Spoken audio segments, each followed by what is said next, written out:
Каза, че темата ще е актуална. Малко е странно, след като разберете каква е тя, но госпожа Кукушева веднага ми казва, че много добре сме оцелили посоката. Не защото сме в навечерието на изборите само заради това, а защото какво по-високо има от хляба? Ами няма. Цената на хляба, качеството, както винаги, реколтата. Ето това е темата, която ни предстои с Мариана Кукушева, председателя на Националния браншови съюз на хлебарите и сладкарите. Госпожо Кукушева, здравейте! Здравейте, добро утро! Пак се радвам, че се виждаме отново в нашето студио. Добре дошли. Ами добре де, есен е. И реколтата е ясна, и качеството на тази реколта е ясно. Задава ли се спокойна зима и за нас потребителите, и за вас производителите, хлебарите и сладкарите? Към момента нямаме никакво място за притеснение. Първо, защото реколтата е добра като количество и защото всяка монета има две страни. Поради голямата суша, силното слънцестоене, зърното, пшеницата на България, златното зърно на България е с изключително високи протеинови качества. Надявам се, че това ще доведе до много добър стокооборот за българските земеделски производители. Защото има години, в които качеството на пшеницата пада поради валежи, поради влажност на въздуха. В случая слънцето свърши прекрасна работа. Наистина говориме за златното зърно. Реколтата като количество, да кажа, за всички е над 6 милиона и 800 хиляди тона. На нас за вътрешно потребление ни трябва около 1 милион. Българския хляб се работи с най-добрата пшеница, произведена в България. И всякакви спекулации от некомпетентни хора, които твърдят, че хляба се произвежда от фуражна пшеница, са просто опит за обругаване на хляба. А това не бива да се случва. Много е хубаво, госпожо Кукушева, че още в началото на този разговор казвате това по този категоричен и ясен начин. Защото мнозина хора правят някакви спекулации. Качественото, хубавото зърно, за което говорите, България го изнася, защото намира добри пазари, а вкарваме лошо, в скоби казвам, украинско, и с него правим по-некачествен хляб. Не е вярно това. Не е вярно това, абсолютно. България произвежда в пъти повече пшеница, отколкото и е необходимо за потребление, и категорично участваме с самочувствие в Черноморския басейн като пазар. Що се отнася до дали има внос на пшеница, ние няма как да твърдим. Това го следи агенция Митници, когато става въпрос за внос на зърнени култури от други страни. Но ще кажа нещо много важно. В състояние на война сме, непряко засегнати, но до нас две съседни държави съвсем наблизо водят сериозни военни операции. Когато света е във война, цената на зърнените култури, особено на пшеницата, се покачва. Тъй като хляба е онази храна, която дава и осигурява продоволствената сигурност за всеки народ. Така че ние сме облагодетелствани от природата да произвеждаме най-високия клас на зърнените култури. Казвате, това е проблем и въпрос на агенция Митници, не е нито на търговците, нито на хлебарите и производителите. Обаче, каква е гаранцията, че в България контрабандно не влиза украинско зърно? Не вярвам да има такъв внос, защото в момента цената на пшеницата е изключително ниска. Това е нещо обяснимо, свързано е с преходните запаси, които ги има във всички останали държави, а логистиката е много скъпа, т.е. не си струва да се транспортира една стока, която е ефтина, с много скъп транспорт, тя става непродаваема, първо. И второ, сигурността, която дава българската пшеница при нейната преработка в мелниците, е нещо, което обезпечава финансовия риск на всеки мелничар. Специално българските мелници никъде не е засечена преработка на друга пшеница, освен на българска. На никакъв процент? Никакъв процент. 0%. Това значи България е износител и на брашно. Съседна Гърция работи основно с българско брашно. Добре, любопитни неща казвате. Сега нека да обобщим до тук разговора. От оценката ви за качеството на реколтата, когато включите в него навиците за потребление, когато включите въпросите за инфлацията, когато направите общия поглед върху всички тези компоненти, очаква ли ни сезон 24-25, очаква ли ни нова цена на хляба? Хляба е единствената храна, която забелязват всички потребители, надявам се, която задържа изключително дълго време цената си. Хляба не покачи цената си и това лято, когато енергийните разходи скочиха много, а ние сме представители на най-енергоемкия бранш. Ползваме изключително много електрическа енергия. Вече не говорим за високи цени на енергията, още повече държавата реши, че ние ще бъдем компенсирани за големите разходи. Хляба има своята себестойност. Ние отговаряме за доставната цена на хляба, която доставна цена, влизайки в търговските обекти, вече се коригира от търговците. Всеки има собствена политика, каква надценка ще сложи на хляба. Но тук е времето да кажа, че има един данък, добавена стойност, който се плаща винаги, при всички случаи, от крайния потребител. Тоест, вземането към момента до края на 24-та година хляба ще се продава с нулево ДДС. И ако всички останали компоненти се движат, а цената на брашното, което е основна за нас суровина, е абсолютно стабилна, ако всички останали компоненти се задържат във същите параметри, не очаквам каквото и да е притеснения по отношение на покачване цената на целият сезон, т.е. ето това е прогнозата на Мариана Кукушева. Целият сезон до края на година. Ето да остава 2 месеца. Какво толкова до края на годината? Стабилизирана цена, не очаквате, никаква причина няма да се повиши заради ДДС-то. Да, но ако в бюджет 2025 година нулевото ДДС на брашното и хляба отпаднат, това е абсолютно политическо решение. Това са едни отношения, бих казала, между политици и избиратели. Потребители. Които отношения ние нямаме страна, не сме страна, защото производителя никога, при никакви условия не плаща ДДС. Т.е. ние не сме облагодетелствани. Ако тази социална мярка продължи да действа, не очаквам никакви сътресения по отношение цената на хляба. В противен случай обаче, в зависимост от промяната на ДДС-то, това ли означава поскъпване на процентите на хляба? Категорично покачване на цената на колко? хляба. 20%, така ли? С повече от 20%, защото между доставната цена и ДДС-то винаги има една търговска надценка. И значи още нещо. Това ще предизвика цената на хляба да има чести промени, т.е. често покачване.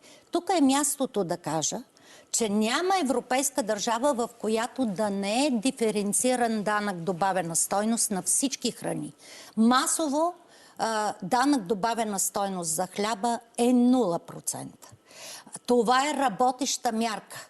Ние като изпълнители на косвения ефект от тази мярка сме в непрекъснати ревизии. Тази мярка изсветли при нас изцяло бранша. Вече нямаме сив сектор в бранша, а това е огромен икономически ефект. Госпожо Кукушева, обидно ли е за вашите колеги, за вашия бранш определението истински хляб? Обидно ли е това определение, което е свързано с цената? Ако ядеш истински, искаш да ядеш истински хляб, трябва да си, независимо някой му казва био, фермерски, модерен и така нататък. Цената му е 3, 4, 5, 6... Да, има и до 10 лева. 10 лева. Има ли такъв хляб? Има. Обаче в магазина е 2 лева. Правим ли извода, че фермерския и биото е истински, а то в магазина не е истински? В никакъв случай. В никакъв случай. Това е категорична търговска измама, маркетингов и рекламен трик, който се ползва от всички търговци обикновенно, даже не производители, от търговци. Много често се злоупотребява с марката Био, защото особено в България тя няма проследимост, няма контрол по веригата. И нещото, което трябва да кажа, и е важно да го чуят за пореден път българските потребители. Българският хляб се произвежда по много елементарна рецепта. Той се произвежда от брашно. Масово вече работим с квас, а не с мая.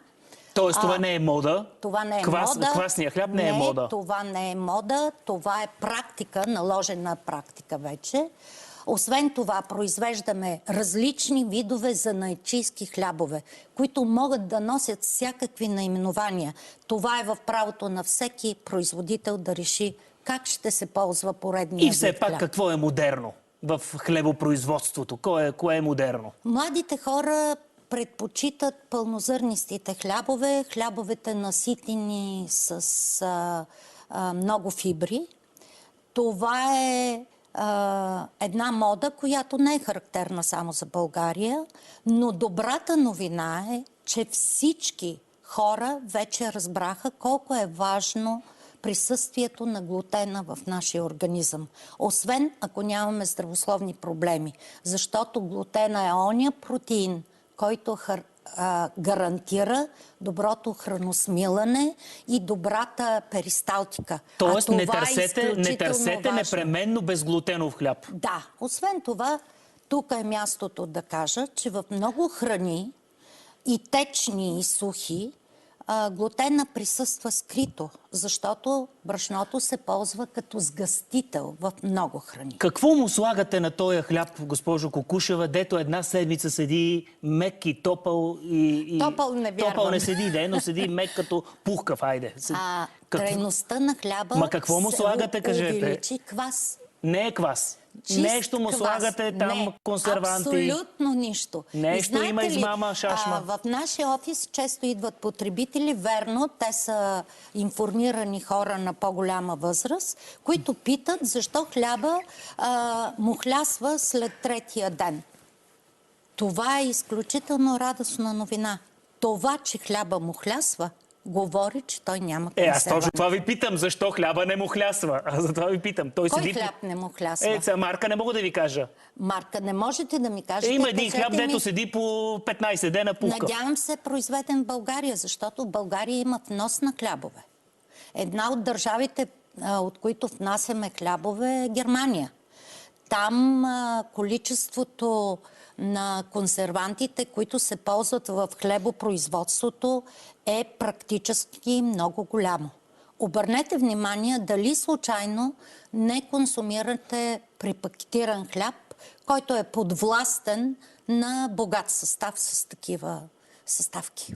Ето, значи отговор на въпроса е и това е възможно. Да. Откъде идва? Откъде? Има внос на хляб. От коя държава? От Германия основно идва. Мек, хубав хляб от Германия? Да, свеж. Стои много дълго време свеж. Но, в крайна сметка, около 87% от населението на България, сред които са пенсионерите и нискодоходните групи, ежедневно употребяват и хляба като основна храна на трапезата. Това ни задължава да работим още повече върху разнообразието и качеството на хляба. Сега, много от големите вериги, търговски вериги, знаете, че вече, не знам дали е модерно или е практика, имат си пекарна, собствена пекарна. Пекат си хляб, разбира се. След като го правят, могат и да диктуват цената. Правят промоции, на хубави цени дават своите печива. Въпросът ми е, добре ли е това за конкуренцията? Категорично. Всякакви действия в посока на засилване на конкуренцията са абсолютно здравословни. Отразява ли се на малките играчи? На Ако едно земелче ти струва 10 стотинки, по-добре да си купиш от него от 10 стотинки, а не да си купиш това е избор на потребителя скъп хляб. И е свързан, този избор е свързан с неговите възможности за личен бюджет. В крайна сметка има едно друго чудо, на което трябва да обърнем внимание. Аромата на топло изпечения хляб е изключително заложен в човешките гени, така че човек започва да преглъща и да се чувства гладен.